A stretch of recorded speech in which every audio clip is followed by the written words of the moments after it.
TVT au cœur de l'information.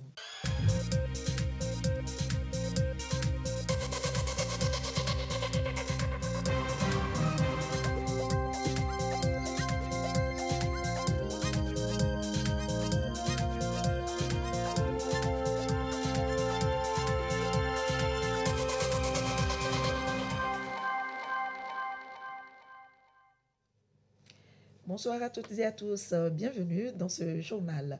Au menu du 20h de ce samedi, il y a d'abord le suivi des travaux de réhabilitation des unités de soins périphériques dans la région des Savanes. Les résultats ne sont pas satisfaisants selon des membres du gouvernement en visite de chantier. Les populations saluent la politique d'inclusion et de développement du chef de l'État. Également dans ce journal, la lutte contre le terrorisme et l'extrémisme violent, le gouvernement met à contribution les imams et prédicateurs pour sensibiliser les fidèles sur ces phénomènes.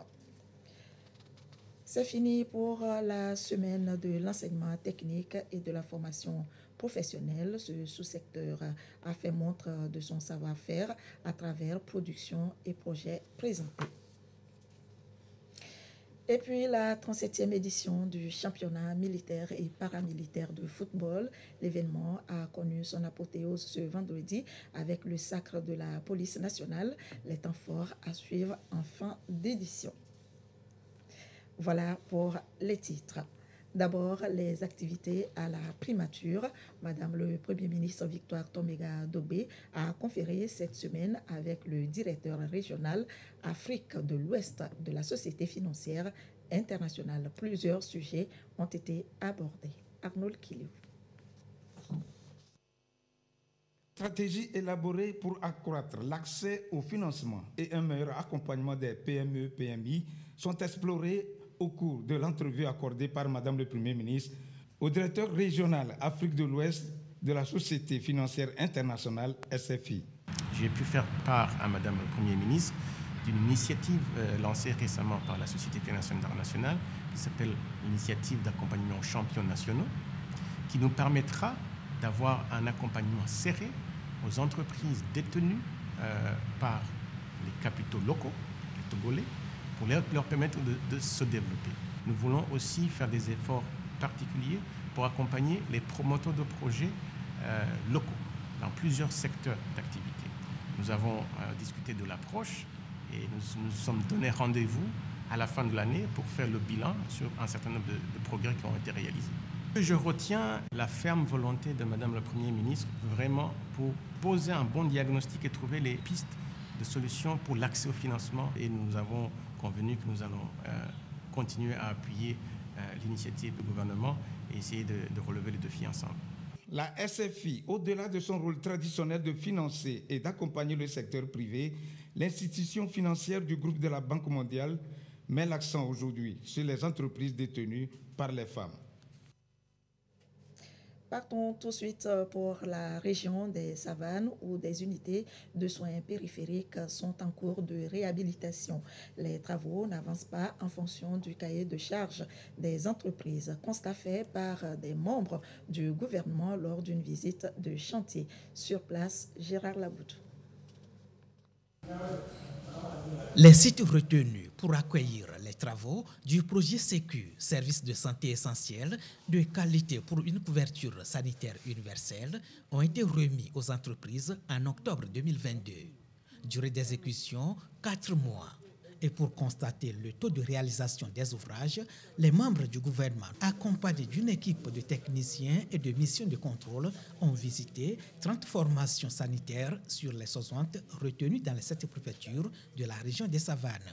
Même les zones d'intérêt militaire où se posent des défis sécuritaires dans la région des Savanes, notamment Koundouare, Bagré, Borgou, Tambonga, Kompitbong, Marba dans le Grand Pendjal, Boadé, Tabi dans la préfecture de Saint-Cassé et bien d'autres localités ont été également parcourues par l'équipe technique sous la conduite du ministre Tchédéissa Bouraïma Kamfitine en charge du désenclavement et des pistes rurales.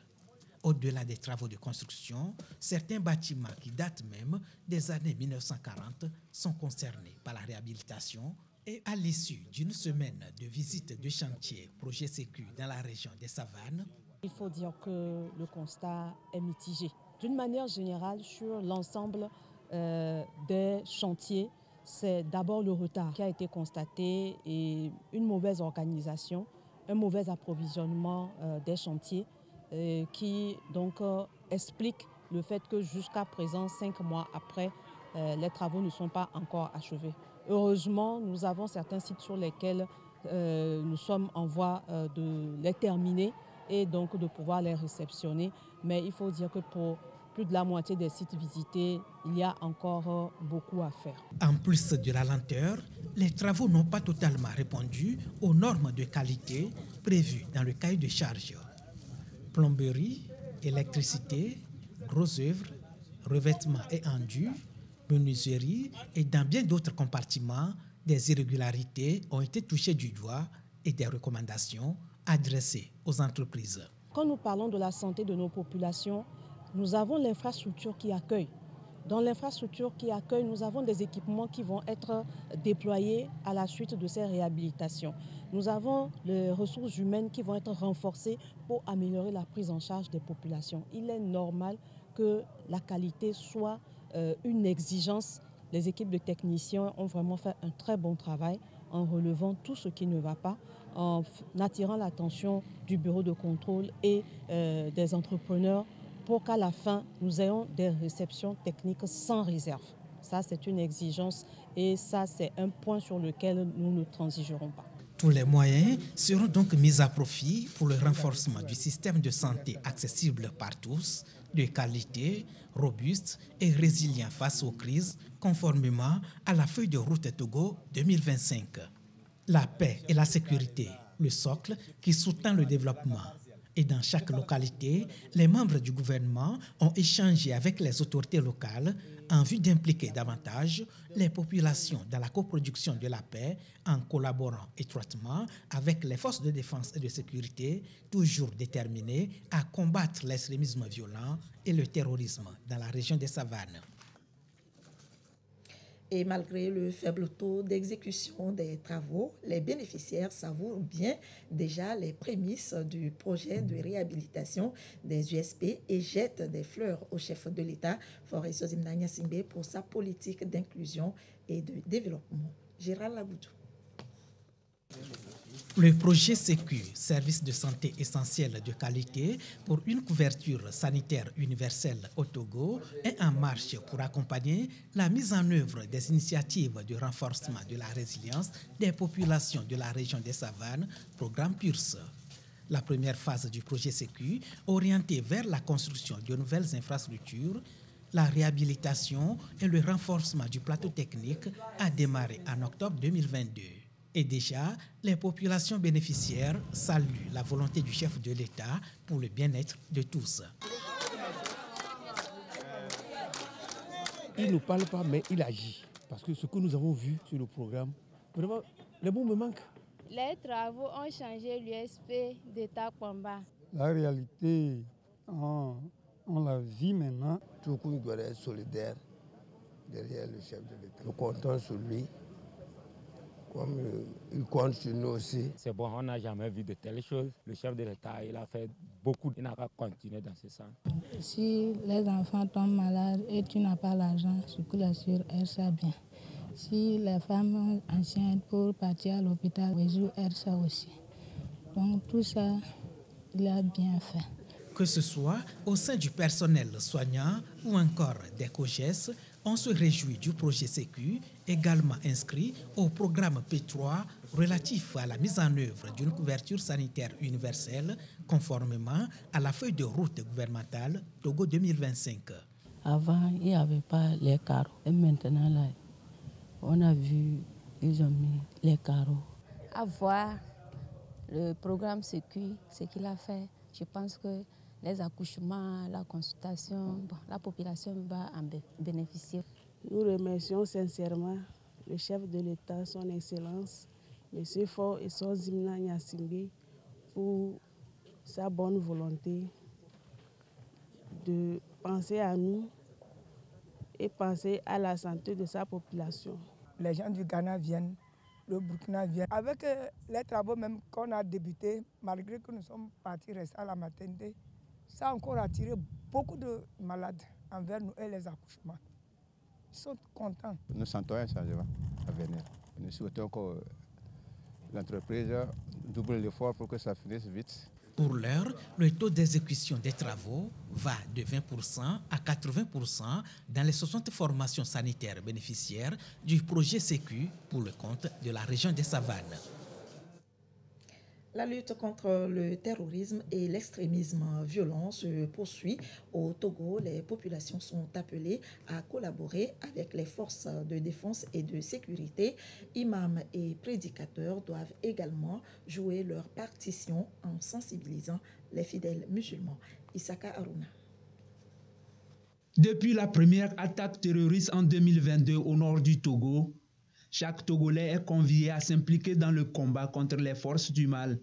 Déterminés aussi à faire leur part, imams et prédicateurs s'imprègnent des mécanismes de lutte mis en place par le gouvernement. Le gouvernement a créé le CIPLEV. Le gouvernement a souhaité que la population collabore dans cette lutte. C'est cette collaboration que nous allons demander à nos imams de collaborer pour que le message puisse passer. Et si vraiment on collabore, on peut vaincre ce fléau-là. Ces leaders religieux seront désormais à l'avant-garde de cette lutte contre l'extrémisme violent. Le premier message, c'est d'être vigilant. Partout, ils sont. L'affaire du terrorisme n'est pas à l'État seul. Tout individu togolais doit mettre la main. Il faudrait que nous prenions des dispositions nécessaires pour que ce pays-là soit dans la tranquillité. Conscient de leur influence dans la communauté, le préfet d'Agonivé salue cette initiative qui vient en appui aux multiples stratégies du gouvernement.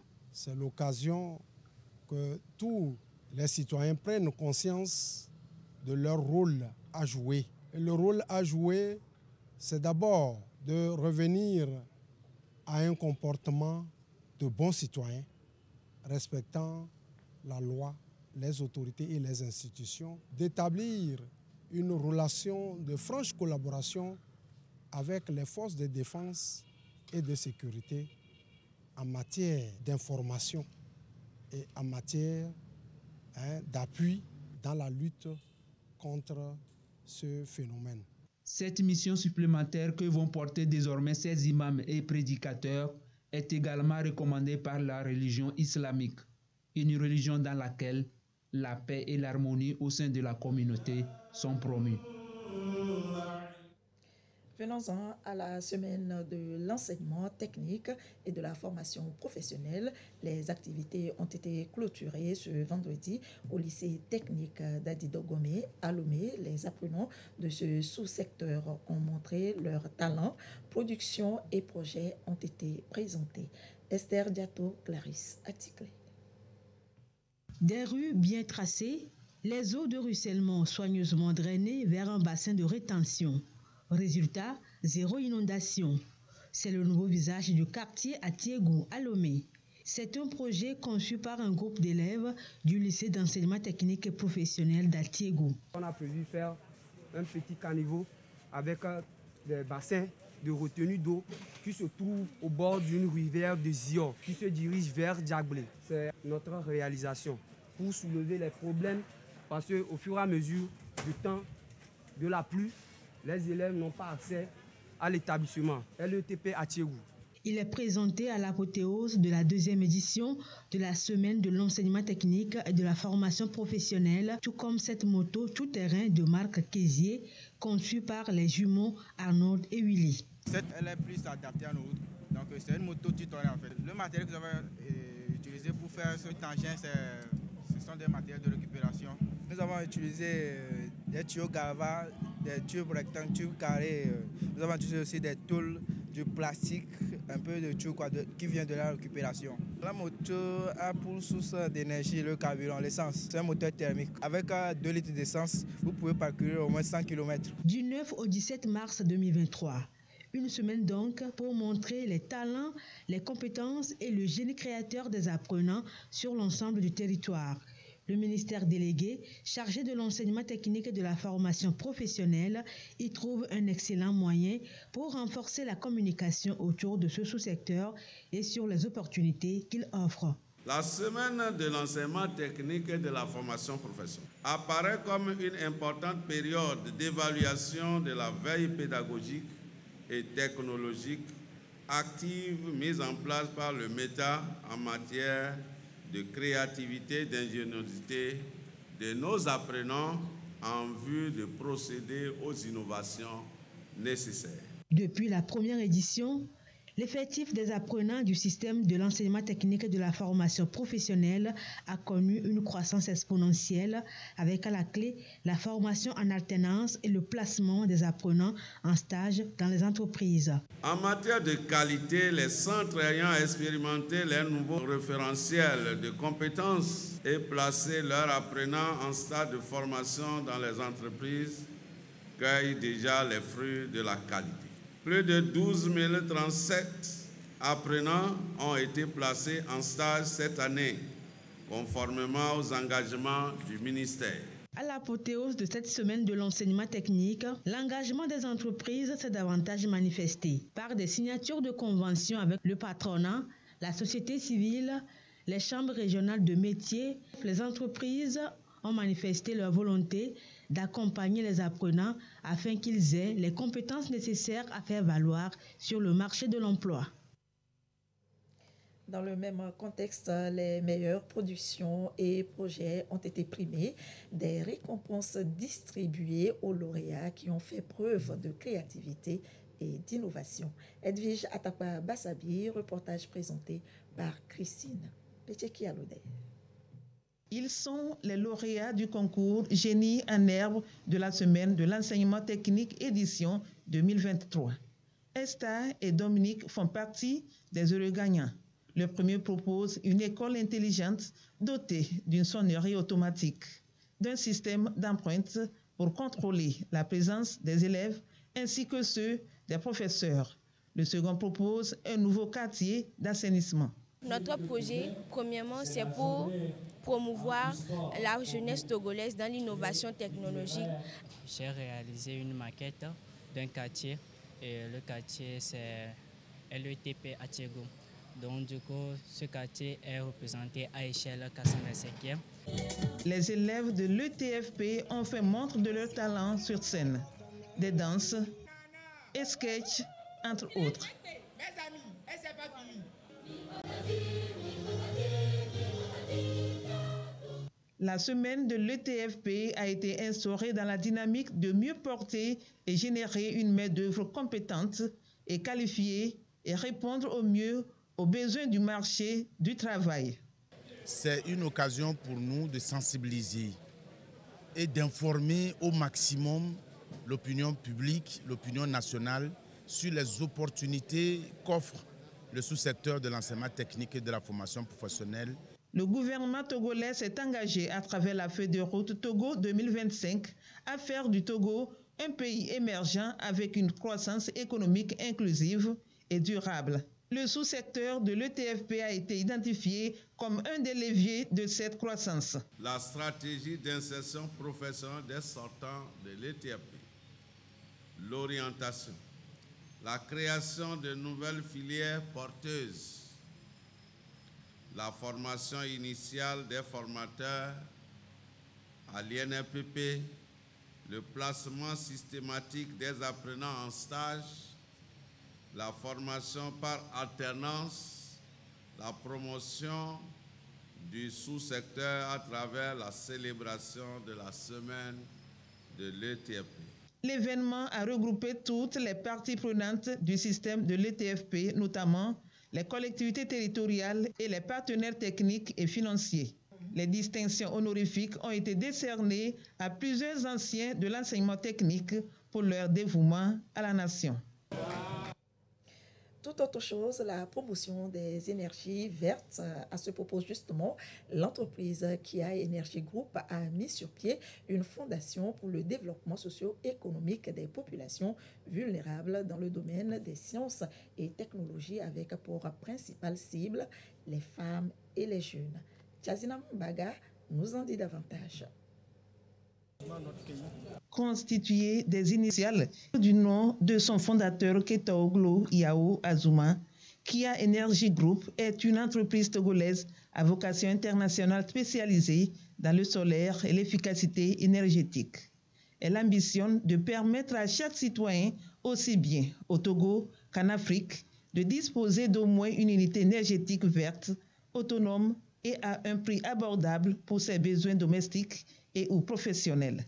La société Kia Energy Group aujourd'hui permet aux jeunes d'assimiler cette technologie et de proposer des solutions à la population. Derrière cela, il faut qu'il y ait de la relève. Il faut qu'il y ait des gens qui s'intéressent à la chose. Et malheureusement, la jeune fille est un peu délaissée. Un problème, une solution. La fondation Kia, dont les activités sont officiellement mises en branle au cours de la présente conférence de presse. Orientée sciences et technologies, la fondation Kia met au cœur du développement la femme et la jeunesse. Nous avons aujourd'hui une population jeune, majoritairement aussi féminine, et nous ne pouvons pas promouvoir la science et la technologie en laissant derrière la majeure partie de la population. Qu'est-ce que nous pouvons faire? Notre responsabilité sociétale nous amène à trouver des outils appropriés pour pouvoir répondre à ces questions. La fondation Kia est créée dans cet objectif. Pour l'atteinte de cet objectif, la fondation Kia circonscrit ses interventions dans les domaines de l'éducation et la formation, les énergies renouvelables et durables, ainsi que le développement durable. Un plan d'action est également dévoilé aux médias. Nous allons d'abord encourager la formation de la jeune fille dans la science et la technologie par des octrois de bourses, par des concours d'innovation technologique. Nous allons surtout également, à l'aide de certains partenaires, contribuer à l'électrification des centres de santé et des écoles en milieu rural. La fondation Kia se présente donc comme un outil pour le développement de la responsabilité sociétale des entreprises RSE et Kia Energy Group. Pour cette année 2023, plusieurs actions sont prévues, notamment l'octroi d'une bourse à 12 jeunes filles ainsi que des activités sociales et humanitaires pour une valeur de 12 millions de francs CFA. Les femmes qui sont dans le monde entrepreneurial, nous pensons leur faire des remises à niveau afin qu'elles soient encore performantes. Et nous avons pensé aux orphelins aussi, donc nous ferons des dons à quelques orphelinats qui sont au Togo et à des cas sociaux. Il y a des gens qui ne sont pas forcément dans des orphelinats, mais qui souffrent beaucoup. Donc nous avons pensé à eux aussi, faire une soirée caritative. La fondation Kia est constituée d'un conseil d'administration de 9 membres, d'une direction exécutive et d'un commissariat aux comptes. Nos entreprises ne peuvent plus se développer si elles ne participent pas évidemment à l'effort du développement, autre que par la création de leur propre richesse et en dehors de leur cas d'activité, je dirais, initial, historique. Créée en octobre 2022, la fondation Kia veut mieux structurer les activités liées à la RSE de Kia Energy Group. Elle a son siège dans les locaux de Kia Energy Group à Guenivé, en Okui, derrière le CCL. Reportage présenté donc par Christine Pétieki-Aloudé. Toujours dans l'actualité nationale, l'Assemblée générale élective du Groupement national des entrepreneurs en bâtiments et travaux publics tenue ce samedi, le nouveau bureau s'engage à œuvrer pour un développement socio-économique du Togo. Karine Olanlo. Cette poignée de main annonce un nouveau départ. Le bureau exécutif du Groupement national des entrepreneurs de bâtiments et travaux publics, GNE-BTP, part sur de nouvelles bases. Fraîchement élus, ces mandatés vont, durant les 5 années à venir, orienter les actions des BTP vers un développement socio-économique du Togo. Le premier chantier qui nous attend, je crois que ça a déjà commencé, c'est de tout faire pour nous rassembler. Le grand défi qui nous attend, c'est le défi des prix. Les prix baissent chaque temps, alors que le prix de nos matériaux augmente tous les jours. Et c'est ça qui fait souvent que vous allez voir des chantiers inachevés, des chantiers en souffrance. Nous allons travailler dans ce sens pour que réellement, nous qui avons choisi ce métier, qui est notre carrière, nous pourrons dignement vivre de notre métier. Le Conseil national du patronat du Togo, qui s'évertue à l'avancement des entreprises, s'engage aux côtés du GNE BTP. Nous souhaitons que ce bureau puisse prendre à bras le cœur les difficultés qui existent en ce moment et puisse reconnaître qu'à chaque problème, il y a toujours une solution. Et ne pas oublier que le patronat est à côté. Le patronat est à leur côté et leur soutiendra toujours. Les entrepreneurs en BTP venus dans 5 régions du pays apportent leur soutien à l'organisation. Après l'élection, nous sommes très confiants. Par le passé, nous avons eu beaucoup de difficultés, mais avec ce nouveau regroupement, nous sommes certains, avec le nouveau élan, que ça va mieux prendre. On s'entend très bien et nous sommes sûrs d'aller loin. Nous devrons vraiment être ensemble pour pouvoir évoluer dans le BTP. Dans les jours à venir, le GNE BTP travaillera davantage sur des propositions concrètes à l'attention de ses différents partenaires, en l'occurrence le gouvernement, afin de contribuer à une économie nationale plus émergente. Allez, passons à l'actualité internationale. En bref, les élections locales au Nigeria, 3 semaines après la présidentielle contestée par les principaux partis d'opposition. Pour rappel, la présidentielle a été remportée par le candidat du parti au pouvoir, Bola Tinubu. Des funérailles d'État ont eu lieu pour Christian Atcho ce vendredi à Accra, au Ghana. La cérémonie a été présidée par le chef de l'État ghanéen, Nana Akufo-Addo. Le footballeur est décédé à l'âge de 31 ans lors du terrible séisme qui a frappé la Turquie et la Syrie. Dans le reste de l'actualité nationale, le projet Ma Santé, Mes Droits, piloté par Plan International Togo. Le projet est lancé à Thévié. 24 cantons des préfectures de Zio, Vo et Yoto en sont bénéficiaires. Abidé Nyassimbe. Promouvoir la santé et les droits sexuels et reproductifs universels des adolescents à travers un environnement qui leur est favorable. Le projet Ma Santé, Mes Droits, conçu pour une durée de 3 ans, a été officiellement lancé à Thévié au bénéfice de 24 cantons des préfectures de Zio, Vo et Yoto. Un projet qui bénéficie d'un financement de l'Union européenne et de plan international et de l'accompagnement de l'État togolais. Depuis 2008, la volonté manifeste du président de la République, son Excellence M. Faure Essouzina Nyassimbe, d'offrir la chance à tout enfant d'avoir accès à l'éducation s'est traduite par l'adoption de nombreuses mesures, parmi lesquelles la suppression des frais de scolarité et d'examen. Ces mesures ont permis un accroissement du nombre d'écoliers et d'élèves, induisant une augmentation du taux de scolarisation, qui d'ailleurs semble atteindre la parité au niveau primaire. Mais on constate une diminution de ce taux à partir du secondaire jusqu'à l'université. Diverses causes sont à la base de cette situation, parmi lesquelles les abandons scolaires pour cause de grossesse. Face à ce tableau non reluisant, il importe d'analyser les facteurs qui favorisent cette tendance et de définir les stratégies appropriées pour venir à bout du phénomène. Dans ce sens, je voudrais saluer l'initiative du présent projet qui vient renforcer les différentes actions du gouvernement en matière de protection des droits des filles à la scolarisation.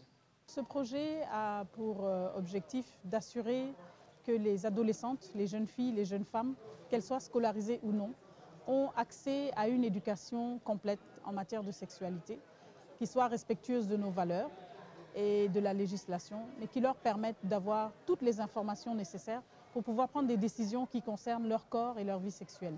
C'est également l'opportunité à travers ce projet de pouvoir aller au-delà du tabou qui entoure la vie sexuelle et d'en discuter.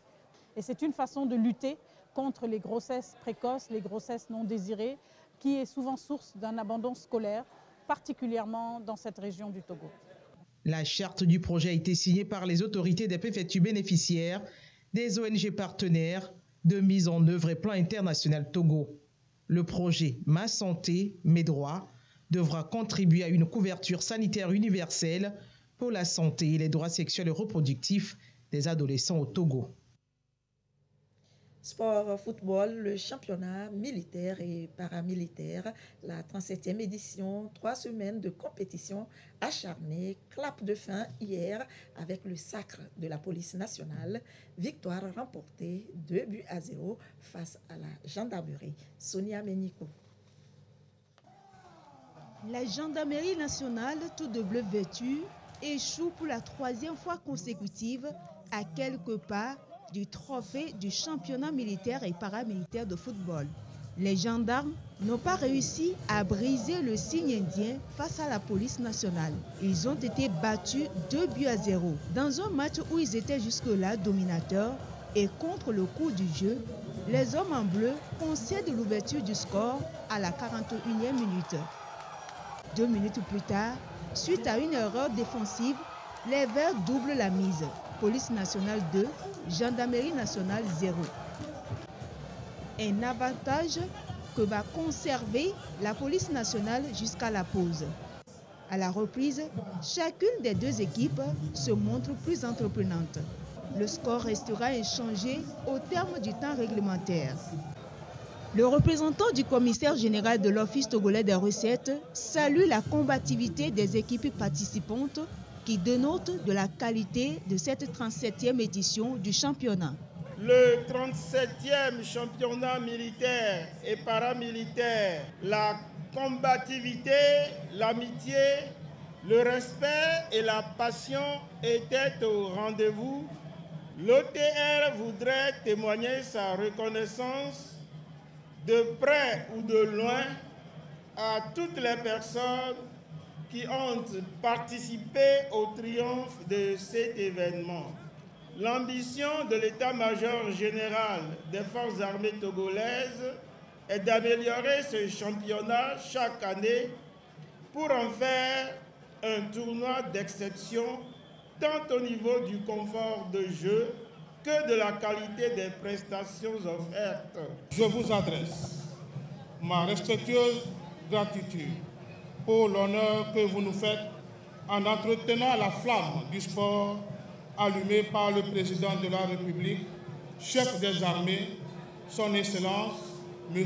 Essozumna Faure Gnassingbé, qui, malgré la situation sécuritaire préoccupante, a permis la tenue de cet événement qui vient ainsi renforcer la cohésion entre les forces de défense et de sécurité et la population civile. Ce 37e championnat militaire et paramilitaire de football a pris fin par la traditionnelle récompense. Le trophée de la bonne organisation est décerné à l'ETR. Le prix du coach Fair Play est revenu à la douane nationale, tandis que le prix de l'équipe Fair Play est allé au CSAP. Le prix du meilleur buteur au joueur Agoro Braille de la Airbra avec cette réalisation, et la 3e place est revenue toujours à Elbra. La police nationale soulève le trophée mis en jeu. Et c'est ainsi que se termine ce journal. Merci de votre attention. Restez avec nous. Nos programmes se poursuivent. Dans un instant, le concert party de Gbadamassi et sa troupe théâtrale. Juste après, tout est calé avec Kevin et toute son équipe. L'édition de 22h30 sera assurée par Abidé Gnassingbé. Merci de votre fidélité. Excellente soirée à toutes et à tous.